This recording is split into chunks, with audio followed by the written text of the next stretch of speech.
भगवान महावीर स्वामी ने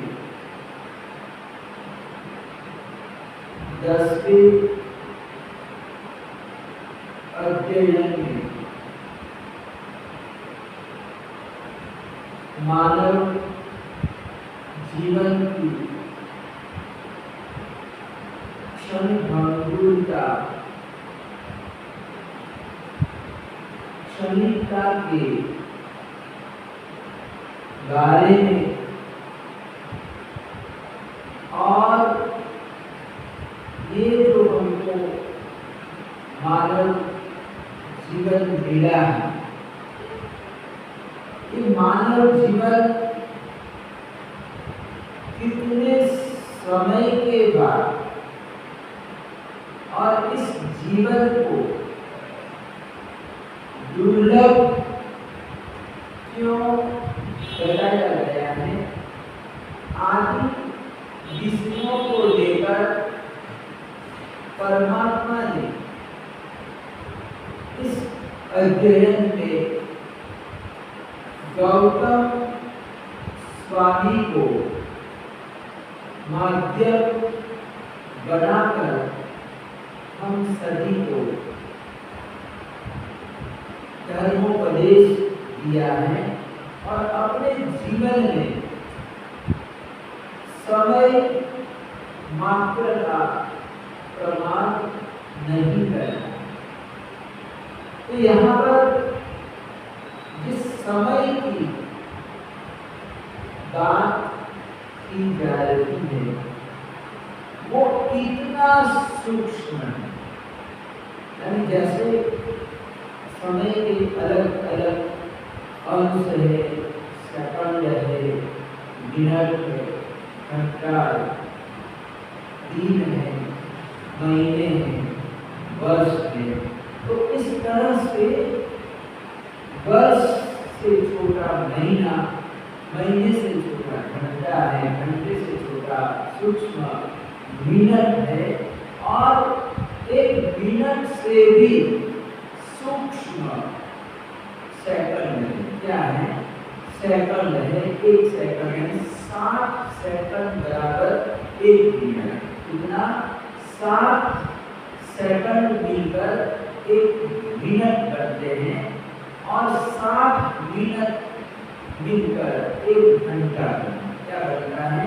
एक घंटा बनता है। 24 घंटे मिलकर एक दिन बनता है, दिन रात बनता है। इस तरह से यहाँ पर समय कितना सूक्ष्म है।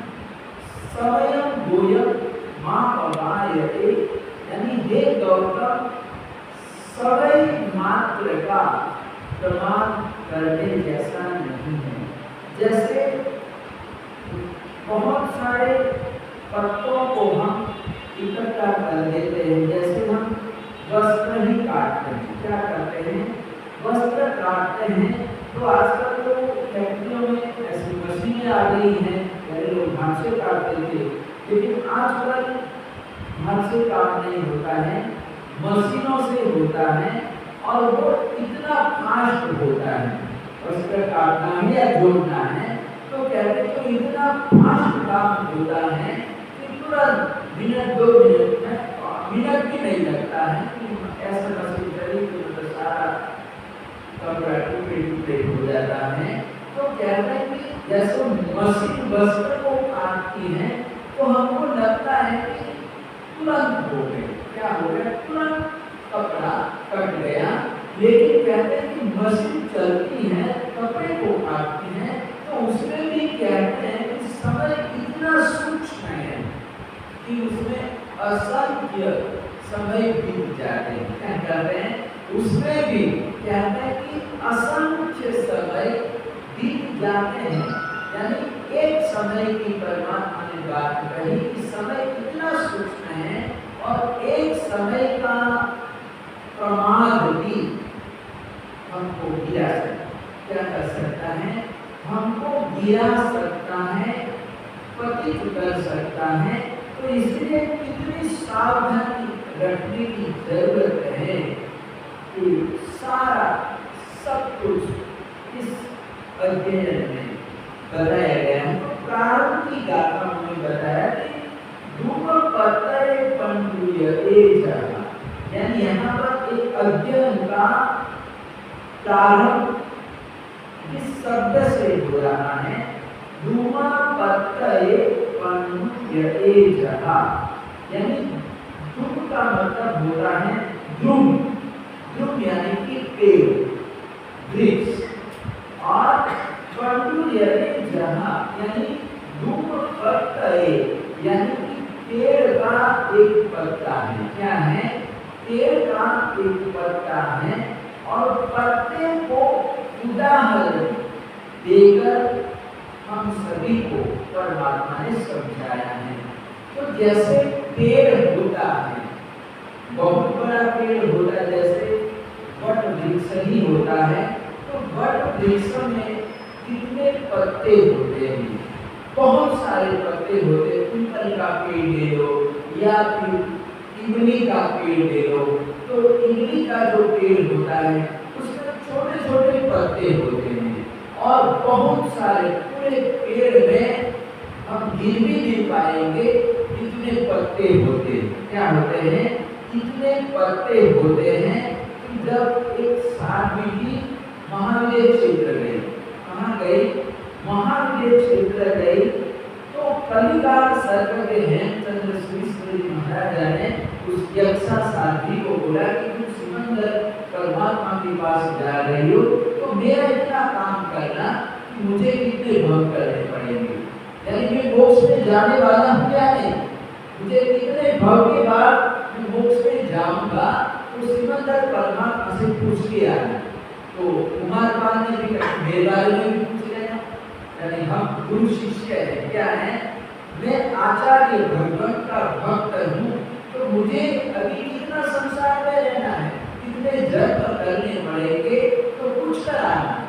तो साध्वी जी गए और सिकंदर परमात्मा के दर्शन किए, देशना श्रवण की। जब वो वहाँ पर गई तो वहाँ के लोगों को, क्योंकि वहाँ पर जितने भी लोग हैं, कहते हैं उनका बड़ा शरीर है, क्या है, एकदम ऊंचाई वाला शरीर था। तो जब धर्म क्षेत्र की साध्वी गई तो कहते हैं कि वो लोगों को बहुत छोटी लग गई, यानी जैसे कोई एरोप्लेन होता, विमान में से आदमी नीचे देखेगा तो आदमी कितना छोटा दिखाई देगा, यानी एकदम छोटा दिखता है ना। तो वैसे ही लोगों की इतनी हाइट ऊंची है, 500 धनुष की, जब इस साध्वी को देखा तो उनको तो ऊंची जैसा लग रहा था। इतनी छोटी साध्वी है, यानी इतने छोटे आदमी हर क्षेत्र में है, हाइट का है, इतनी हाइट का है।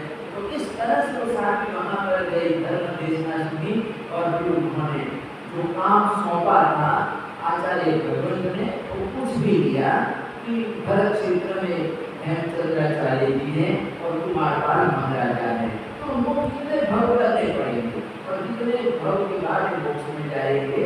तो श्रीमंद परमात्मा ने बताया कि ये दो लोग जिस पेड़ के नीचे खड़े होंगे क्या करेंगे कि जिस पेड़ को जाएगी पहुंचेगी और मिलेगी तो देखना कि कौन से पेड़ के नीचे खड़े हैं और पेड़ के जितने पत्ते होंगे उतने भव दोनों को करने पड़ेंगे। क्या करने पड़ेंगे? जितने पत्ते होंगे पेड़ के उतने भव करने पड़ेंगे। तो जब शांति जी पहुंची यहाँ पर आई तो कलिकाल सर्व के हैं श्री महाराज पूछा कि मेरा काम क्या कीजिए, क्या बताया परमात्मा ने, क्या बताया? तो देख कर शांति जी उदास हो गए। दोनों को देखा, कुमारपाल भी खड़ा था और आचार्य भगवान भी खड़े थे, दोनों पेड़ के नीचे खड़े थे, लेकिन अलग अलग पेड़ के नीचे खड़े थे। तो जो आचार्य भगवान जिस पेड़ के नीचे खड़े थे वो इमली का पेड़ था। किसका था? वो इमली का पेड़ था। तो शांति जी को बड़ा दर्द हुआ कि एक आचार्य है, जैनाचार्य है और जैनाचार्य को इतने सारे भाव करने पड़ेंगे। ये इमली के कितने पत्ते हैं, क्या है, छोटे छोटे पत्ते हैं और कितने भाव गुरुदेव को करने पड़ेंगे। और राजा को देखा, कुमारपाल को देखा तो ऐसे पेड़ के नीचे खड़ा था। इस पेड़ के गिनती के पत्ते थे, बहुत कुछ ऐसे भी पेड़ होते हैं जिसके 4-5 पत्ते होते हैं, 10-12 पत्ते होते, इससे ज्यादा उसके पत्ते नहीं होते हैं। तो कुमारपाल ऐसे पेड़ के नीचे खड़ा था, बहुत कम गिनती के भव उनके थे, जबकि आचार्य भगवान के बहुत सारे भव थे। तो साथ ही थोड़ी निराशा हुई, उदास हो गई। तो आचार्य भगवान पूछते हैं तो उदास क्यों हो गए, क्या बात है? उनको दर्शन करके आई, श्रीमंद दादा के दर्शन करके आई और तुम उदास हो गए। हमको दोनों को देखा और देखते ही बिना उदास हो गए। तो साधु जी ने कहा कि परमात्मा ने ऐसा बताया कि आचार्य भगवान जिस पेड़ के नीचे खड़े होंगे और उस पेड़ के जितने पत्ते होंगे उतने भव करने पड़ेंगे। तो आप श्री जी इमली के पेड़ के नीचे खड़े हैं, इसलिए मेरे को दुख हुआ कि आपको इतना सारा लंबा समय इतने भव आपको करने पड़ेंगे, जबकि आपका जो शिष्य है वो थोड़े समय में मोक्ष में चला जाएगा। तो कलिकाल सर्वर के हेमचंद्र श्री महाराजा कहते हैं कि इसमें उदास होने की कोई जरूरत नहीं है। यानी मेरे को ये तो पता चल गया है कि मोक्ष में जाने वाला है, ठीक है, मुझे इतने सारे भव करने पड़ेंगे, लेकिन आज मुझे ये पता चल गया, मालूम हो गया कि देर सवेर मोक्ष में जाने वाला है। क्या मुझे इस बात की खुशी है कि मैं मोक्ष में जाने वाला जीव हूँ? तो इस तरह से कहते हैं कि पेड़ होते हैं, कुछ पेड़ होते हैं जिसके पत्ते बहुत सारे होते हैं और कुछ ऐसे भी पेड़ होते हैं जिसके बहुत कम पत्ते होते हैं। तो भगवान महावीर स्वामी ने यहाँ पर एक पत्ते का उदाहरण दिया। तो यहाँ पर कवि ने कल्पना की, जैसे कोई वस्तु होती है, जैसे कवि होता है तो कवि कहता है कि चलो वो अपनी कल्पना करता है, जैसे कुछ सजाए, कुछ ऐसे पद आते, जैसे आनंद घन जी के, संत कबीरदास जी के ऐसे दोहे आते हैं और दोहों में या आनंद घन जी के पदों में ऐसा उन्होंने गाया है, ऐसा बताया कि लकड़ी कहे सुधार है, तू क्या जाने हो। अब कोई सुनने वाला ऐसे भी सोच सकता है कि लकड़ी कभी बोलती है क्या, ऐसा भी तो कोई सवाल कर सकता है ना। लकड़ी निर्जीव है, क्या है, उसमें कोई जीव जैसा तो है नहीं, निर्जीव है, फिर भी ये बोलती है क्या? यहाँ पर ऐसा लिखा गया कि लकड़ी कहे सुधार दे, यानी कि लकड़ी सुधार को बोलती मुझे क्यों काट रहा है, यानी एक दिन मेरा भी समय आएगा कि कुछ तेरे को मैं जला दूंगी। क्या करूंगी? मैं जला दूंगी। तो ऐसे लकड़ी सुधार को कहती है। दूसरा कुम्हार, जैसे कुम्हार भी घड़ा बनाता है तो मिट्टी को रोंदना पड़ता है, मुलायम करना पड़ता है और चक्के पर चढ़ाना पड़ता है, तब गोल गोल घुमाना पड़ता है, तब जाकर कहीं घड़ा बन पाता है। तो जब वो कुम्हार मिट्टी को लेने के लिए जाकर खुदाई करके लानी पड़ती, खदानों में से चिकनी मिट्टी लानी पड़ती है, सूखी मिट्टी लाता है, फिर पानी डालता है, फिर उसमें क्या करते हैं अपने पाँव से उसको रोंदता है, चिकनी बनाता है। तो मिट्टी कहती है तूने मेरी ऐसी दुर्दशा की है, मिट्टी कहे कुम्हार ने, यानी मिट्टी कुम्हार से कहती है कि एक दिन मेरा भी समय आएगा कि तू मिट्टी में मिल जाएगा। क्या करेगा?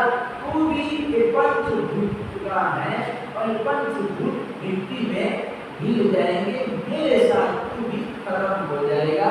इस तरह से कहते हैं लकड़ी और मिट्टी कभी बोलते नहीं है, लेकिन फिर भी कवि ने मिट्टी और लकड़ी का उदाहरण देकर हम सब लोगों को उपदेश दिया है, धर्म की शिक्षा दी है।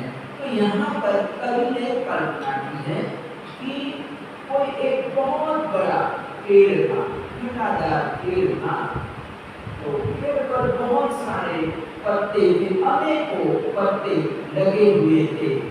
तो उन पत्तों में से एक पत्ता जब पक गया तो एकदम वो पीला पड़ गया और तो वृक्ष से अलग हो गया, यानी कि वो नीचे गिरने लगा। क्या होता है कि जब पत्ता पक जाता है तो फिर वो पेड़ से नीचे गिर जाता है। क्या होता है? पेड़ से वो नीचे गिर जाता है, पेड़ से वो अलग हो जाता है। क्या हो जाता है? पेड़ से वो अलग हो जाता है। तो यहाँ पर कवि ने कहा कि पत्र परम को बोली सुन तरुबर बन रही, अब के बिछुड़े कब मिले जुड़ पड़ेंगे क्या? पत्र को जब वो पेड़ से अलग हो रहा था तो उसको दर्द हुआ। क्या दुख दर्द हुआ? क्योंकि यहीं पर वो वर्षों से पेड़ के साथ रहा, पेड़ के साथ उठा बैठा जीवन जिया और अब अंतिम समय आया तो अब वियोग हो रहा है। तो वियोग की घड़ी में पत्ते को भी दुख हुआ, क्योंकि हम दोनों अलग हो रहे हैं, न जाने कब मिलेंगे, वापस मिलेंगे या नहीं मिलेंगे, कुछ कहा नहीं जा सकता। तो इस तरह से गिरता हुआ पत्ता पेड़ से कहता है कि सुन तरुवर बन जाए, यानी कि तरुवर मेरी बात सुनो, मेरा दर्द सुनो कि आपके साथ रहते रहते मेरा लगाव हो गया, मैं आपसे अलग नहीं होना चाहता, लेकिन क्या करें, मुझे अलग होना पड़ रहा है। तो इस तरह से आज से हम छूट जाएंगे तो फिर दोबारा हम कब मिलेंगे? तो पत्ते की बात पेड़ ने सुनी और जवाब तो देना ही था, और पेड़ भी समझ गया कि बेचारे को पीड़ा हो रही है, मेरे से अलग होना नहीं चाहता है, मेरे को छोड़ना नहीं चाहता है, लेकिन अब पक गया तो उसको गिरना ही है। क्या है? गिरना ही है, अलग होना ही है, और मेरे पास ऐसी ताकत भी नहीं है मैं इसको रोक लूं। क्या करूं? मैं इसको रोक लूं, ऐसे मेरे पास कोई ताकत भी नहीं है, शक्ति भी नहीं है। तो गिरते हुए पत्ते को जवाब देता है, तब तरुवर उत्तर दियो सुनो पत्र मंगा, यानी जब पत्ते ने ऐसा बोला कि न जाने हमारा कब मिलना होगा, यानी हम दोनों बिछुड़ रहे हैं, तो पेड़ ने कहा कि तुम्हारी बात सही है, लेकिन मेरी बात भी सुनो। क्या करो? मेरी बात भी सुनो। यानी यह घर की यही रीत है, एक आवर एक जात। क्या है? पेड़ ने जवाब दिया कि क्या करूं कि मेरे घर की यही प्रथा है। क्या है? यही रीति है कि पुराना जाता है और नया जाता है। क्या? मेरे स्थान पर कोई दूसरा आ जाएगा, नया पत्ता आ जाएगा। नहीं, कोमल टूट जाएगी, तू गिर गया तो तेरे स्थान पर नया पत्ता आ जाएगा। पत्ते ऐसे होता है, पेड़ पर बहुत सारे पत्ते होते हैं, वो गिर जाते हैं। पतझड़ की ऋतु आती है तो जो पुराने पत्ते हैं वो पक कर गिर जाते हैं। हवा वगैरह चलती है तो हवा के झोंकों में ये जो पके हुए जो पत्ते होते हैं वो गिर जाते हैं। क्या करते हैं? वो गिरते रहते हैं और 4-5 दिन में तो पेड़ एकदम खाली हो जाता है। क्या हो जाता है? खाली हो जाता है। पेड़ पर एक पत्ता भी नहीं रहता है। हम देखते हैं तो लगता है कि सारे पत्ते गिर गए। क्या हुए? सारे पत्ते गिर गए। एक समय था कि पूरा पेड़ पत्तों से भरा हुआ था, हरा भरा हुआ था। लेकिन जैसे ही पतझड़ ऋतु आई कि पतझड़ के आते ही सारे पत्ते गिर जाते हैं, नीचे गिर जाते हैं, भूमि पर, जमीन पर गिर जाते हैं और पेड़ एकदम खाली हो जाता है। ऐसा लगता है जैसे पेड़ सूखा हुआ। दूर से तो ऐसे ही लगता है, सारे पेड़ ऐसे लगते हैं। और इस तरह से देखने वाले एक दृश्य देखा है, जंगलों में भी ऐसा दृश्य होता है। नए पत्ते आ जाते हैं तो नए पत्ते आते ही कहता है कि वातावरण एकदम बदल जाता है। सारे पत्ते गिर जाते हैं तो भी वातावरण अलग सा दिखता है। और जब सभी पेड़ों पर नए पत्ते आ जाते हैं, रंग बिरंगे पत्ते, फूल भी ऐसे रंग बिरंगे फूल होते हैं और इतने सुंदर लगते हैं। बहुत सारे ऐसे पेड़ हैं, जैसे अभी होली आएगी, होली के आते ही पेड़ भरे भरे लाल रंग के हो जाते हैं। ऐसे भी फूल होते हैं, पुष्प होते हैं, वो लाल पुष्प होते हैं तो पूरा पेड़ लाल हो जाता है, रेड कलर का हो जाता है। तो इस तरह से कहते हैं कि मौसम के अनुसार एक प्रकृति भी अपना रूप बदलती रहती है।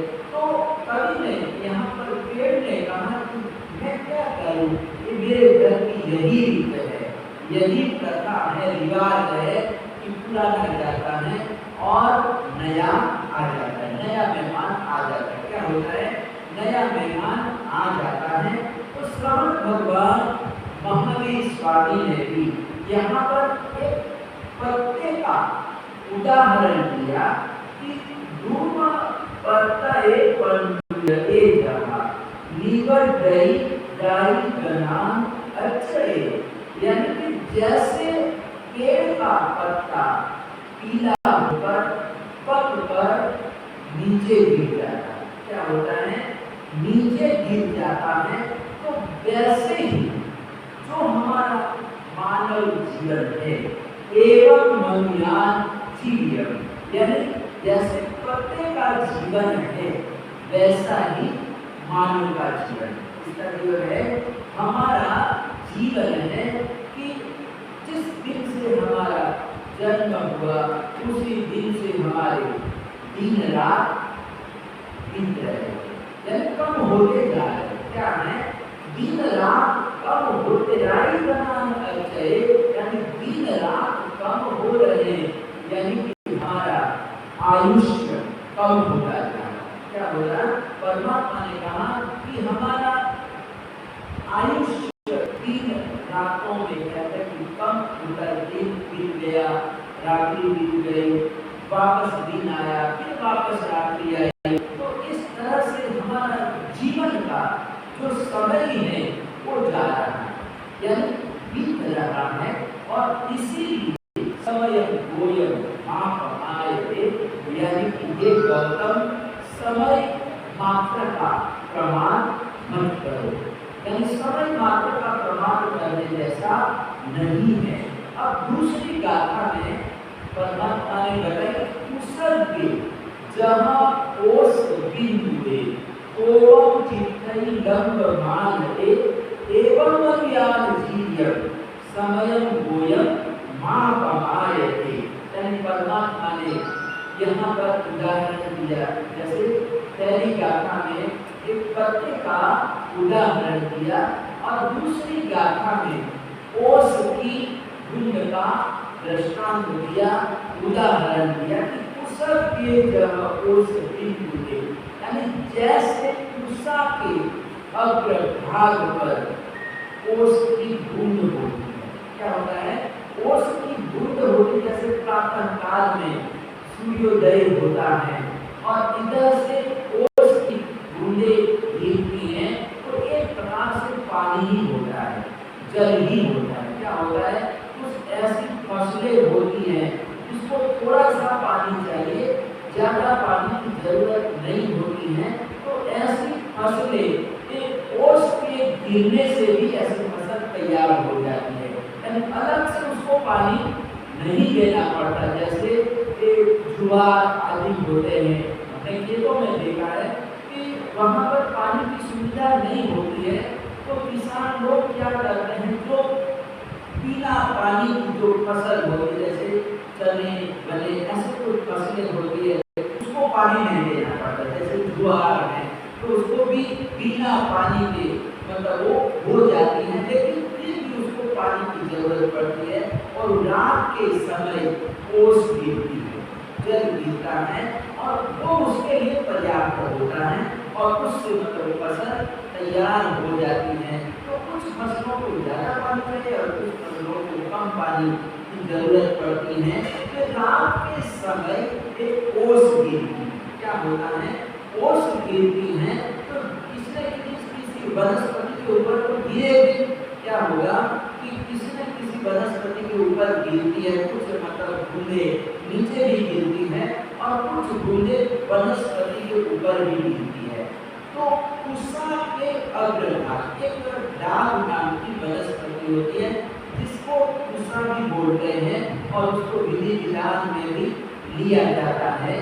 कुशा की जो वनस्पति होती है, तो उसका जो ऊपर का भाग होता है वो बड़ा एकदम पतला होता है, नुकीला होता है। क्या होता है? एकदम नुकीला होता है, कांटे जैसा होता है। अगर किसी के पाँव में लग जाए तो चुभ भी जाता है। क्या होता है? वो चुभ भी जाता है। तो कहते हैं कि वो ओस की बूंद ऊपर से गिरती है, आसमान से गिरती है और उसी की कुशा के अग्रभाग पर गिरती है। तो सुबह का समय होता है, प्रातःकाल का समय होता है, सूर्य निकलता है, उजाला होता है, बाल रवि की किरणें उस ओस की बूंद पर पड़ती है, गिरती हैं। तो किरणों से, सूर्य की किरण से ओस की जो बूंद होती है वो और चमकने लगती है, बड़ी सुंदर लगती, सुहावनी लगती है, वो मोती की तरह चमकने लगती है। लेकिन उसका अस्तित्व कितना, वो कितनी देर तक टिक सकती है, यानी जैसे थोड़ा सा मामूली हवा का झोंका आया, जो हवा का झोंका आते ही तो पानी की ओस की बूंद है वो नीचे लुढ़क जाती है और मिट्टी में गिर जाती है, उसका नाम निशान मिट जाता है। हमेशा हमेशा के लिए वो मिट्टी में मिल जाती है। तो ओस की बूंद का भी कोई भरोसा नहीं, बस गिरने वाली है। क्या है? बस गिरने वाली है, वो कभी भी गिर सकती है। क्या है? वो कभी भी गिर सकती है, वो लटक रही है, बस गिरना ही है। क्या है? बस उसको गिरना ही है। तो महावीर प्रभु की वाणी में इतना ओज है, इतनी सत्यता है कि उन्होंने कहा कि मानव जीवन भी ओस की बूंद जैसा है। कैसा है? मानव जीवन भी ओस की बूंद जैसा है कि यहाँ पर तो बीमार व्यक्ति रह जाता है। क्या होता है? बीमार रह जाते हैं, स्वस्थ आदमी चला जाता है। क्या है? हंसता खेलता हुआ आदमी चला जाता है। क्या है? कोई विश्वास भी नहीं कर सकता, भरोसा भी नहीं कर सकता, सुनकर उसको भरोसा भी नहीं होता है। लेकिन यहाँ पर ऐसा होता है कि आदमी जा रहा था और रास्ते में ही वो बैठ गया, दर्द हुआ, छाती में दर्द हुआ और दर्द होते ही बैठ गया और चला गया। क्या हुआ? चला गया। ऐसे जीवन में क्या है? मानव का जीवन ऐसा है कि आदमी बैठा है, बैठे बैठे चला जाता है, तो जीवन का कोई भरोसा नहीं। तो ईश्वरीय विभागे जीविए बहु बच्चे आए, यानी हमको ये आयुष्य कर्म से हमको आयुष्य मिला है। और ये आयुष्य इसको 50, 60, 80, 90, 100 वर्षों का आयुष्य मिला हुआ है। तो कहते हैं कि ये जो हमको आयुष्य मिला है, कहते हैं कि बीच में ऐसे कारण भी बहुत आते हैं कि मतलब आयुष्य टूट भी सकता है। क्या होता है? टूट भी सकता है कि वो जन्मा था तो चलो 90 वर्ष रहेगा, 100 वर्ष जिएगा, तो इस तरह से 100 वर्ष का वो आयुष्य लेकर आया था। लेकिन ऐसा कोई कारण बन गया। क्या बन गया? ऐसा कोई अग्नि, जहर, विष वगैरह सब ने काटा, कुछ हुआ, ऐसा निमित्त बन गया, दुर्घटना हुई, अकस्मात हुआ, हालांकि वो जीने वाला था, 25-30 वर्ष और रहने वाला था, लेकिन अचानक एक्सीडेंट हो गया। क्या हो गया? एक्सीडेंट हो गया। तो उसका आयुष्य तो लंबा था, लेकिन ऐसी दुर्घटना उसके साथ हो गई कि आयुष्य टूट गया। क्या हुआ? आयुष्य टूट गया। तो आयुष्य भी 2 प्रकार का होगा। जैसे हम सब लोग बैठे हैं, तो सभी का अपना अपना आयुष्य है। और हमारे जैन दर्शन में, फिलॉसफी में आयुष्य के 2 प्रकार बताए। एक सोमक्रम आयुष्य और दूसरा निरुपक्रम आयुष्य। तो सोमक्रम आयुष्य यानी कि कभी भी टूट सकता है। क्या हो? कोई भी बाधा हो गया तो कहते हैं आयुष्य टूट सकता है। लंबा आयुष्य लेकर आया, लेकिन हम सभी कैसे आयुष्य वाले हैं? हम सभी शोकक्रम आयुष्य वाले। कैसे हैं? शोकक्रम आयुष्य वाले हैं। और हमारा आयुष्य कभी भी पूरा हो सकता है, कोई भी बहाना बन सकता है। हम जा रहे और वापस अपने घर में आते हैं, पहुंचते हैं शाम को, तो समझो आश्चर्य है। क्या है? आश्चर्य है, क्योंकि घर से बाहर गया हुआ आदमी वापस लौटेगा, आएगा, उसकी कुछ गारंटी नहीं है। क्या है? रास्ते में इतने सारे कारण हैं। क्या है? रास्ते में इतने सारे कारण हैं आयुष्य टूटने के। गाड़ी वाला ऐसे तो देखकर ही चलाता। क्या करता है? देखकर ही चलाता है। इतनी सारी गाड़ियाँ रोड पर गुजरती हैं। क्या है? रोड पर गुजरती है। हम बिहार करते हैं, तो बिहार में हमको जैसे यहाँ से बिहार किया 25 किलोमीटर का बिहार है, तो हम लगभग 4-5 घंटे तक, यानी 5 घंटे तक हम रोड पर ही रहते हैं। कहाँ रहते हैं? रोड पर ही रहते हैं। और 5 घंटों में कितनी सारी गाड़ियाँ, ट्रकें निकलती हैं, गुजरती हैं। क्या है? अनेकों ट्रकें गुजरती हैं, छोटे बड़े वाहन सारे गुजरते हैं। हम भी रोड पर हैं और ये सारे वाहन भी जा रहे हैं।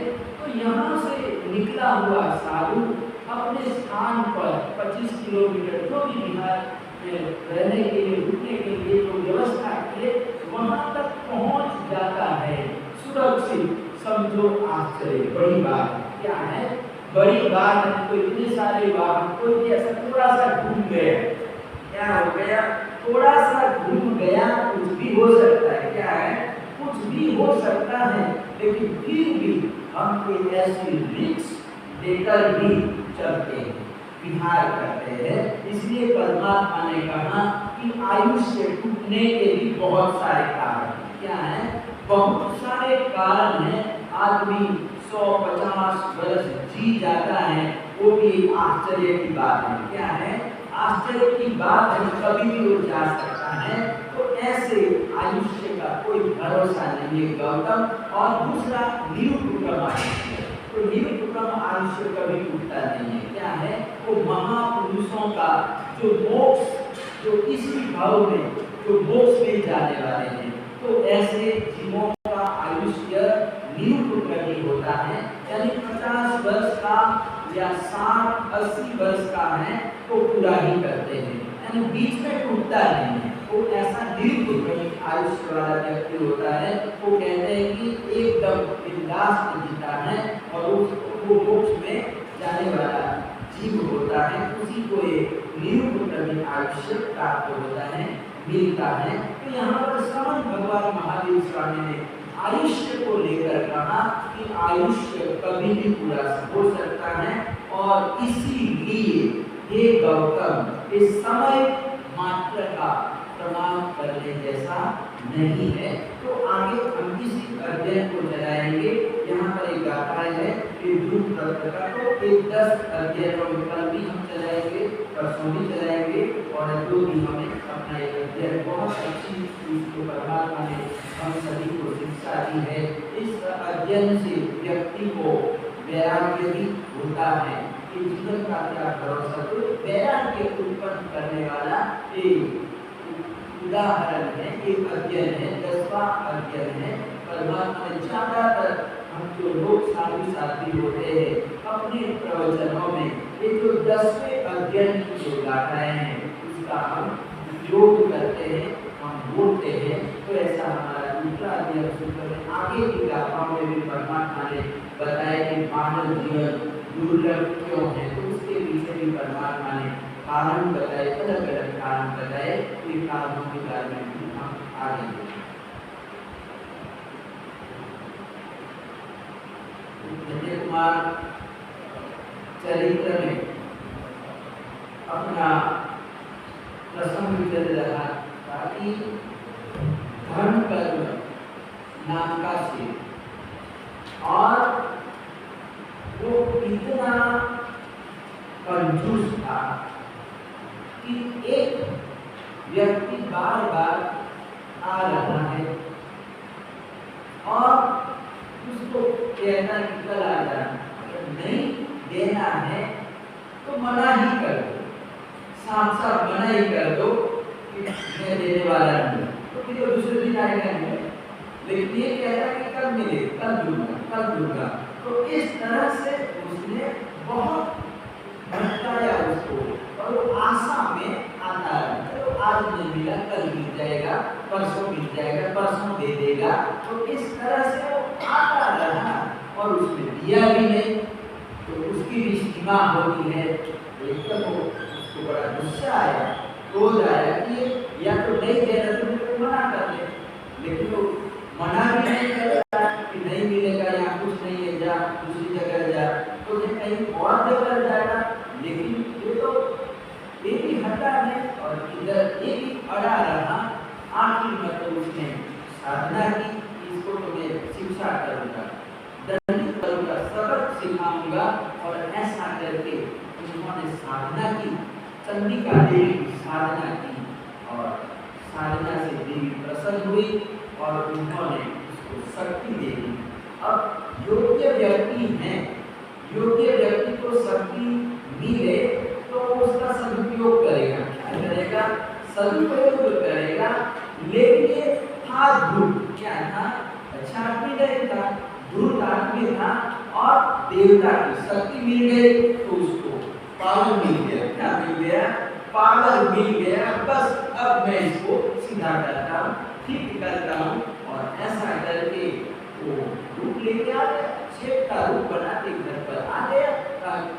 मैं घर का मालिक हूँ, कहीं बाहर गए थे, सेठ जी बाहर गए थे और घर का मालिक बन गया। अब वो अपने हाथ में, पिता के हाथ में सब कुछ होता है और उन्होंने दान पुण्य करना चालू कर दिया। खुले हाथ से उन्होंने देना चालू कर दिया। इसके आने से पहले सब खत्म कर दी, खाली कर दी। ऐसा करके वो दान देने लगा और उसकी दान की ख्याति चारों ओर फैल गई और कई याचक लोग इधर उधर उसकी चर्चा कर रहे थे कि ये इतना महाकंजूस था, अचानक इतना उदार कैसे बन गया।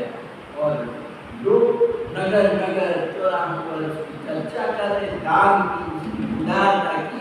ये जो असली धन कर्मा था उसके कानों में भी ये बात होगी। और धन कर्मा नाम का सेठ इतना दान कर रहा है तो बोलता है कि धन कर्मा तो मैं हूँ। क्या है? धन कर्मा तो मैं हूँ। और ये धन, दूसरा धन कर्मा कहाँ से आ गया? मैं अभी नगरी में जाता हूँ, अपनी जन्मभूमि में जाता हूँ, ऐसा करे तो लक्ष्मीपुर नगर तुरंत जल्दी से जल्दी हो पहुँच जाता है।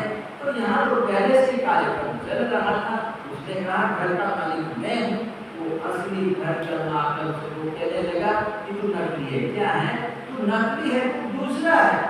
उसने कहा नहीं नहीं, घर का मालिक मैं हूँ। क्या हूँ? घर का मालिक मैं हूँ। एक कहता है कि मैं असली हूँ, तू नकली है, और कहता तू नकली है, मैं असली हूँ। तो इस तरह से विवाद बढ़ गया, झगड़ा बढ़ गया। क्या हो? एक कहता है कि घर का मालिक मैं हूँ, दूसरा कहता है तू घर का मालिक नहीं है। तो ये मामला, दोनों का मामला दरबार में कहाँ पहुँचा? राज दरबार में पहुँचा। और इधर दोनों राजा को भी दिखाई दे, दोनों समान है। क्या है? दोनों का रूप एक है, दोनों से हम शकल। क्या है? एक जैसी दोनों की शकल, एक ही रूप था, पेट वेट सब समान था। क्या था? कोई फर्क नहीं था, दोनों एक जैसे ही लग रहे थे। तो मंत्री वगैरह विचार में पड़ गए, इसमें असली कौन है और नकली कौन है। ऐसा हो करना है, असली को पहचानना है। क्या करना है? असली को पहचानना है। तो पूछा गया कि क्या करें? उसके पास तो विद्या, जो नकली जो धन कर्मा था उसके पास तो विद्या थी, विद्या की शक्ति थी। और इसलिए उन्होंने कहा कि मैं एक छोटी सी पाइप जैसा रखा था, और उसने कहा कि मैं अपना रूप छोटा बनाकर मैं इस पाइप में से निकल सकता हूँ। तो धन्य कुमार भी बैठा हुआ था, वो देख रहा था, ध्यान से देख रहा था, और वो समझ गया कि इसके पास विद्या है। क्या है? विद्या है। और इसलिए वो चैलेंज दे रहा है। क्या कर रहा है? चैलेंज दे रहा है, प्रहार कर रहा है कि मैं एक छोटी पाइप में से भी बाहर निकल सकता हूँ। तो धन्य कुमार ने पास में जाकर, उसके पास कोई गीलेपन जैसा करने का तो औषधि जैसा था। क्या था?